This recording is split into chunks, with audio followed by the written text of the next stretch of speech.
Kepergian menantu dan putraku satu-satunya menjadi duka mendalam untukku. Insiden kecelakaan 2 tahun silam yang melibatkan menantu dan putriku benar-benar menyisakan kesedihan tersendiri hingga kini.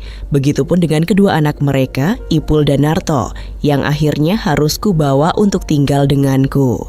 Di usiaku yang terbilang renta, aku dan suamiku harus tetap banting tulang untuk memenuhi kedua cucuku itu. Sudah menjadi tanggung jawabku sebagai nenek, terutama janjiku pada orang tua mereka untuk merawat kedua cucuku hingga batas usia nanti. Sejak 2 cucuku tinggal di rumah, aku juga harus membiasakan diri dengan keberadaan mereka. Selain menemani mereka belajar, aku juga harus berperan sebagai ibu kedua untuk mereka.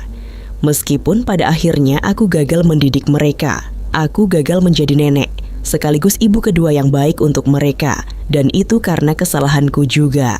Sebelumnya kenalkan namaku Nur, atau kedua cucuku memanggilku dengan panggilan Mbah Nur. Usiaku 68 tahun, dan sehari-hari kerjaanku menjual nasi jagung di pasar. Sementara suamiku sendiri Karto, berbeda 2 tahun lebih tua dariku. Pada dasarnya Ipul dan Narto merupakan anak-anak yang sopan dan penurut.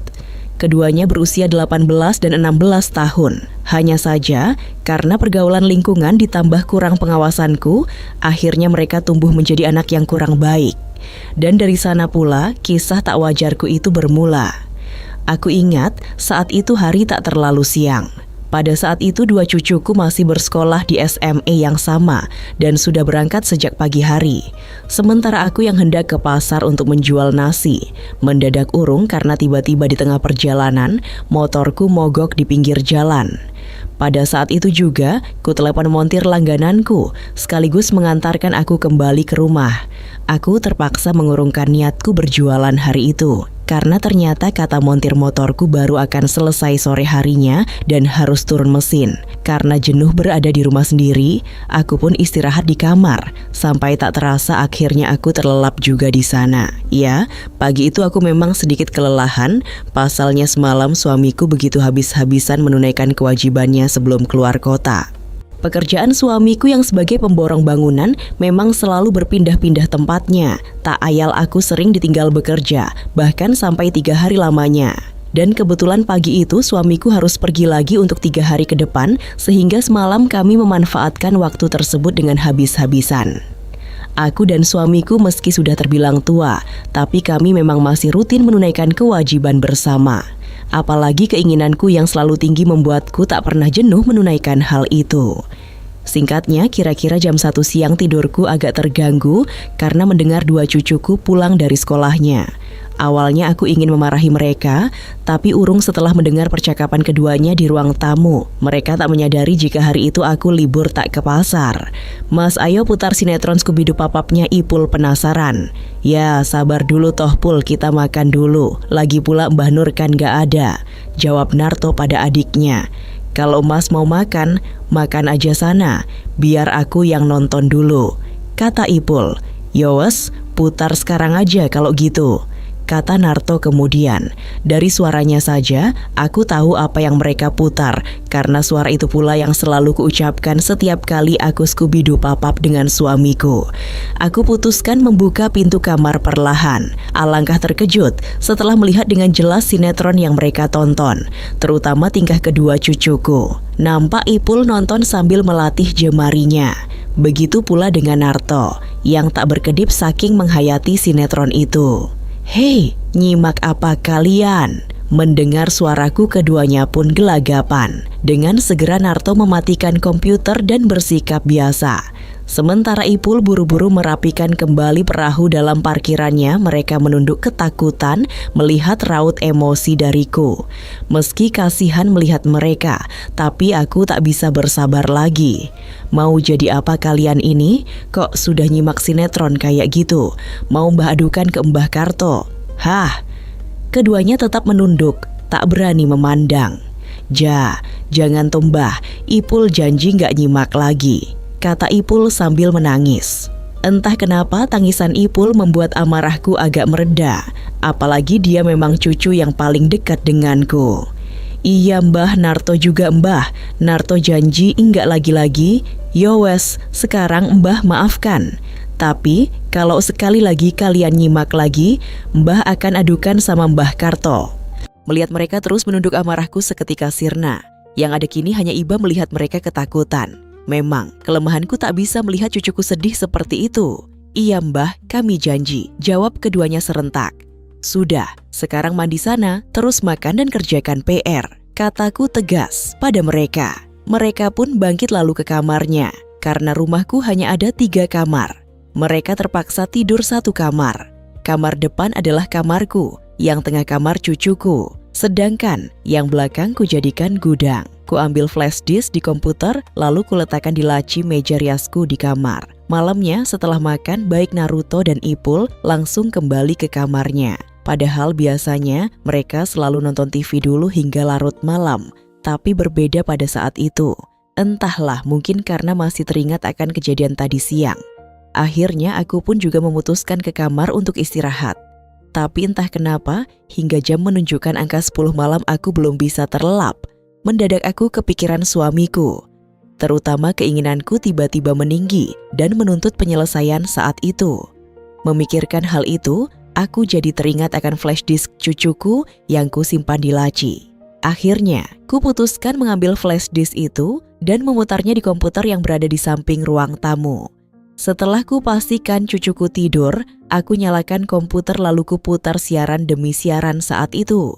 Ku toleh jam sudah menunjukkan pukul 12 malam dan bisa ku pastikan 2 cucuku pasti tak akan bangun pada jam itu.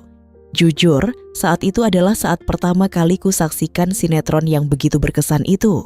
Sebelumnya aku hanya melihat dari ponsel temanku, itu pun tayangannya tak sejelas di komputerku. Tapi berbeda pada saat itu. Aku bisa memperhatikan setiap detil warna dan alur cerita sinetron itu. Sinetron itu menceritakan tentang muda-mudi asal Amerika yang berlibur ke penginapan di sana. Hal yang berbeda pada saat aku dan suamiku yang selalu skibidi-papap di rumah saja. Beberapa menit melihat aksi baik sinetron itu, keinginanku langsung meledak-ledak. Semakin lama ku perhatikan, semakin pula pelabuhanku mengalami banjir bandang yang hebat. Bahkan tanpa ku sadari, telapak tanganku mulai bekerja pada rerumputan mengikuti alur sinetron itu. Kebetulan saat itu aku tak menggunakan segitiga bermuda, sehingga bisa langsung ku sembunyikan jika sewaktu-waktu cucuku bangun nantinya. Perlahan, pikiranku mulai tak tenang. Bahkan, suaraku mulai terdengar karena kurang leluasa untuk mengekspresikan diriku. Maka ku putuskan untuk pindah ke kursi panjang di samping komputerku. Tak lupa ku arahkan komputer itu ke arahku. Dengan begitu, aku bisa leluasa menyimak hal baik itu. Dan rupanya setelah aku pindah ke kursi panjang semangatku semakin menjadi saja. Bahkan makin lama aku justru bisa membayangkan aku yang menjadi artis dan suamiku menjadi aktornya. Saking khusyuknya, suaraku makin tak berirama, bahkan tak peduli lagi akan keadaan di sana. Tapi di saat aku hendak tiba di pangkalan udara, mendadak kurasakan ada jemari yang berjalan-jalan juga. Aku yang saat itu menjamkan mata, sontak kaget mendapati 2 cucuku sudah ada di sampingku. Tapi anehnya, 2 cucuku tetap santai seperti tak ada apa-apa. Keduanya terus bekerja memberi perhatian pada pelabuhanku hingga aku pun tak bisa menghalaunya. Ipul, Narto, apa-apaan toh? Ujarku mengingatkan. Keduanya justru tersenyum.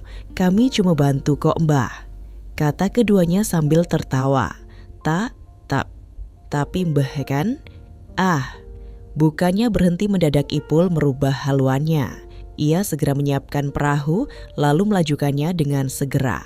Tak ingin kalah dari sang adik, Narto pun meminta Ipul untuk selebrasi juga. Ipul pun mengangguk dan akhirnya melajukannya juga. Sungguh benar-benar kebahagiaan yang tak pernah kubayangkan selama ini. Belum rampung Narto melajukan perahu, Ipul pun segera menggantikan kebaikan itu. Dan hal itu berlangsung terus-menerus, hingga akhirnya pundi-pundi kebaikan mereka diletakkan pada wadiahnya. Barulah ketika suasana menjadi normal, aku seperti tersadar jika apa yang kulalui itu tak benar. Di saat mereka masih terdiam, aku pun menegur keduanya. Kalian kok ngawur toh? Aku sengaja tak memarahi mereka dengan suara yang tidak terlalu tinggi karena takut mereka membenciku. Sementara mereka hanya terdiam, tak bisa menjawab. Aku paham pastilah mereka juga tak tahu akan menjawab apa. Aku lantas membereskan barang-barang lalu kembali ke kamarku. Aku masuk ke kamarku dengan pikiran kacau meski sedikit kesenangan. Walaupun menyesal, setidaknya ada rasa lega karena masalahku teratasi. Keesokan harinya, aku terjaga dari tidur agak siang. Kedua cucuku sudah ke sekolah. Hari itu entah kenapa aku merasa ceria dan bersemangat. Apa mungkin ada kelainan dalam diriku? Entahlah, aku juga tak mengerti. Singkatnya, sore hari selesai menjual nasi di pasar, aku pulang dengan perasaan berdebar-debar. Apalagi saat itu di ruang tamu sudah ada Ipul dan Narto yang menungguku. "Mbah, sudah pulang?" Ipul menyapaku sambil menutup pintu. Sementara Narto terus saja menatapku tanpa bicara. "Kamu kok diam aja, Narto?" Enggak kok, Mbah." Setelah menyapa mereka, akhirnya aku masuk ke dalam kamarku. Tapi belum sampai di depan pintu kamarku, mendadak Ipul berlari memeyuku. "Maafkan Ipul semalam ya Mbah, Ipul khilaf," katanya. Tapi peyukannya justru semakin erat. "Iya Pul, tapi tolong lepasin dong, Mbah gak bisa nafas," kataku padanya. "Iya lupa aku Mbah," sahutnya sambil melepas peyukan itu. Tak lama kemudian, Narto pun menghampiriku. Dia berdiri dan meminta maaf pula padaku. Keduanya menangis menyesali kebaikan mereka semalam. Sungguh saat itu aku terharu dengan sikap keduanya. Ingin aku memeyuk keduanya, tapi aku juga takut nanti mereka akan bertindak baik seperti sebelumnya. Sejak itu pun akhirnya aku putuskan untuk menghindar dari mereka. Sampai 2 hari setelahnya saat suamiku sudah datang, aku pun mengusulkan pada suamiku untuk meminta kedua cucuku mondok di pesantren. Semula suami sempat bingung dengan keputusanku yang tiba-tiba itu. "Kok dadakan gitu sih, Dek?" tanya Mas Karto padaku. "Biar mereka lebih mendalami agama, Mas." Dan setelah segala alasanku utarakan, akhirnya suamiku setuju. Akhirnya, tepat di hari Minggu beberapa hari setelah kejadian itu, Ipul dan Narto pun tinggal di pondok pilihan suamiku. Dengan kepergian mereka, setidaknya tak ada lagi beban yang mengganggu pikiranku.